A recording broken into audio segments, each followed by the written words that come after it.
আসসালামু আলাইকুম রহমতুল্লাহ। Village life চ্যানেলের পক্ষ থেকে আপনাদের সবাইকে স্বাগতম, অভিনন্দন আরেকটি নতুন পর্বে।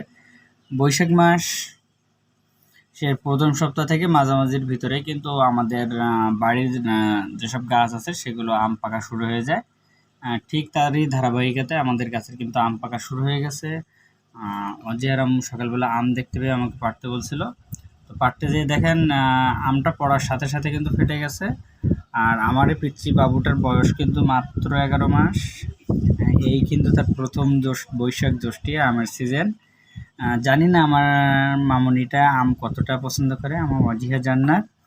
সে কিন্তু আম দেখার পরে এই পাকা আম যখন তার কাছে নিয়ে এনে দিছি তখন কিন্তু সে আম নিয়ে খেলতেছে, বারে এক একটা আম নিয়ে এনেছে। নিবা তুমি আম অজিহা? গালা দিব্বা? আম খাবা? খাবা খাবা? আমরে কেটে দিতে বলবো? শোনা, আমরে আম কেটে দিতে বলবো? আম দেবো তোমারে? হায়, আমার মেয়েটা কিন্তু আম খাইতে যাচ্ছে, কিন্তু সে খাবে কিনা আমি কিন্তু শিওর জানি না। আপনারা কি করিতেছেন? এই যে অজে আম খাবে, আম নিচ্ছে, আর হলো সে খাওয়ার জন্য বলতেছে দে দে। আম্মুকে আম কেটে দেবে? আমার মেয়েটা কিন্তু একটু শারীরিকভাবে অসুস্থ, কারণ এই অতিরিক্ত তাপদাহের কারণে তার শরীর ব্যালেন্স হারা হয়ে যাচ্ছে। কারণ দেখা যাচ্ছে বর্তমানে যে পরিমাণ তাপমাত্রা আছে, এই তাপমাত্রায় কিন্তু স্বাভাবিকভাবে যে বড় মানুষগুলো তারাই কিন্তু অনেক কষ্ট এবং নাজেহাল অবস্থা তৈরি হয়ে যাচ্ছে। আর আমার মেয়েটার একটু আরও অন্যান্য শারীরিক সমস্যা, যেমন এই তাপের কারণে সে কিন্তু মেলায় অসুস্থ হয়ে গেছে। বেশ কিছুদিন আগে থেকে তাকে রেগুলারই চিকিৎসকের কাছে নেওয়া হচ্ছে। তারপরেও কিন্তু সুস্থ হতে গেলে একটু সময়েরও ব্যাপার, কারণ দেখা যাচ্ছে এই সময় আরও দ্রুত সুস্থ হয়ে যায়। তো যদি তাপের অতিরিক্ত তাপ না থাকতো, আর সে আম পেয়ে কিন্তু অনেক খুশি, বিশেষ করে এই যে ফাটা আমটা। পেকে গেছে, আমরা খাবো। হ্যাঁ, সে কিন্তু মুখে কোনো খাবার নিলেই কিন্তু তার কাশি লাগতেছে, এবং সে কিন্তু সহজে খেয়েও কোনো কিছু হজম করতে পারতেছে না। আগে আমার মামুনিটা অনেক মানে চাহিদা করে খাইতো, এবং মোটামুটি যা খাইতো শরীর স্বাস্থ্য মেলা ভালো ছিল আলহামদুলিল্লাহ। কিন্তু এখন শরীর স্বাস্থ্যটা অনেক খারাপ হয়ে গিয়েছে। তার 6 মাস বয়সে যে ওজনটা ছিল, এখন 11 মাস বয়সে সে সেই রকম ওজন হয়ে গেছে। কিন্তু সে কিন্তু তাকে এক্সট্রা টেক কেয়ার নিতে হচ্ছে, যার কারণে সে আলহামদুলিল্লাহ এখন কিছুটা সুস্থ। তারপরেও আমাদেরকে সময় দিতে হচ্ছে বেশি করে তার জন্য। আর তার আম্মু কিন্তু আম কাটতেছে, এখন সে খাওয়ার জন্য গেছে, এখন খাইতে পারবে কিনা আমি জানি না। দেখি অজিয়ার আম দাও। ও আম ওইভাবে যে আমটা ফেটে গেছিলো সেটা এমনিতেই ফাটায় খেয়ে ফেলতেছে, না ছিঁড়ে নিয়ে খেয়ে ফেলতেছে। যে মামুনি আঠা লাগবে, আমি আম দুটো উঠাই রেখে আসি। সে কিন্তু তাকে জোর করে কোনো কিছু খাওয়ালেই কিন্তু সে সাথে সাথে উঠাই ফেলে বমি করে দেয়। সেই জন্য তাকে আমরা জোর করে কিছু খাওয়াই না, চিকিৎসকের পরামর্শ সে নিজে নিজেই খাবে। আপাতত সে যে ধরনের খাবারগুলো পছন্দ করতেছে সেগুলোই খাওয়াতে, আপাতত সে তরল খাবার বেশি পছন্দ করতেছে। নিবা মোবাইল? নিবা মোবাইল নেওয়া যায় না সিনেমা? দূর খেয়েছে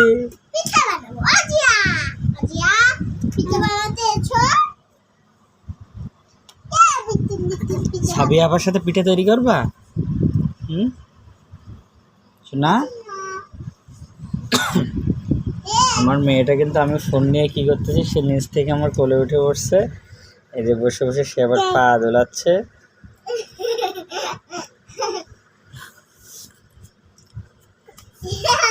তো আমার এই পিচ্ছি মামুনিটার জন্য আপনারা সবাই দোয়া করবেন যাতে আল্লাহর রহমতে দ্রুত সুস্থতা লাভ করে। এবং কারণ তার এই অসুস্থতার কারণে আমরা কিন্তু অধিকাংশ সময় ব্যস্ত থাকি, যার কারণে আমাদের যে মেন কন্টেন্ট রান্না করা, বিভিন্ন রান্না শেয়ার করা, সেগুলো কিন্তু আপাতত প্রায় বন্ধ। কারণ এই মেয়েটাকে এক্সট্রা সময় দিয়ে উঠে, আর বিশেষ করে গরমের সময় এখন কিন্তু রান্না করে ওঠাও সম্ভব হচ্ছে না, শুধুমাত্র মেয়েটার কারণে। তাকে এক্সট্রা কেয়ারের জন্য যে সময়টা ব্যয় হচ্ছে, সেই জন্য আমরা আপাতত ফ্যামিলি ব্লগিং যেগুলো আছে সেগুলো করতেছি। খুব শীঘ্রই আবার নতুনভাবে নতুন নতুন রেসিপি আপনাদেরকে শেয়ার করবো ইনশাআল্লাহ। আমাদের জন্য দোয়া করবেন। আর এরকম গাছ পাকা আম সেটে উঠে খাইতে চাইলে বাদরের মতো, দেখেন বাদুড়ের মতো খাইতে চাইলে আমাদের বাসায় চলে আসতে পারেন। আসলে অবশ্যই আপনাদেরকে গাছে উঠে পেড়ে নিয়ে এসে খাইতে হবে। আমরা আমি তো অন্তত গাছে উঠতে পারি না, আমি পারি তো, আমি নারিকেল গাছে উঠতে পারি। আমি নিচ থেকে বাঁশ দিয়ে গুতিয়ে গুতিয়ে আম পারি। তো আমরা পেড়ে দিলাম কিন্তু আমি খাইতে পারলাম না। তার আগে দেখেন বাদরে খেয়াল হয়েছে। তুমি পেড়ে না দিলে আমি গাছে উঠে পেড়ে নিতাম। আমি গাছে উঠতে পারি না মনে হচ্ছে। তুমি তো গাছে উঠতে পারো না। আমি তো গাছে উঠতেই পারি না, শিখে গেলাম। মানুষ হয়ে গাছে উঠতে পারো না, কি করবো, লজ্জা লাগে না? আমার ভয় করে, আমার ভিতরে ধর্ম করে একটা রোগ, ফোবিয়া। তা আমার ফোবিয়া থাকলে আমি কী করতে পারি? আমার তো কিছু করার নেই। আর এই ধরনের রোগগুলো খুব সহজে ঠিক হয় না। মনে করেন যে আমরা বাজার থেকে যে আম খাই সেইগুলোতে কিন্তু আমরা কোনো ফলেরই কিন্তু ফ্লেভার পাই না। জাস্ট সিকারিন বলেন, চিনি বলেন, এই ধরনেরই স্বাদ, রং, কালার, ফুড কালার, তা অরিজিনাল ফুড কালার না, গার্মেন্টস কালার ইত্যাদি আমরা সবসময় খেয়ে থাকি। তো আমরা যারা গ্রামে বসবাস করি তারা কিন্তু অন্তত কিছু পারি আর না পারি প্রত্যেকটা জিনিসের অরিজিনালি স্বাদ নিতে পারি, যেটা তাদের বাসা বাড়িতে হয়। বাইরে থেকে কিনে নিয়ে আসলে কিন্তু সেগুলো ভালো হওয়ার সম্ভাবনা খুব কম থাকে।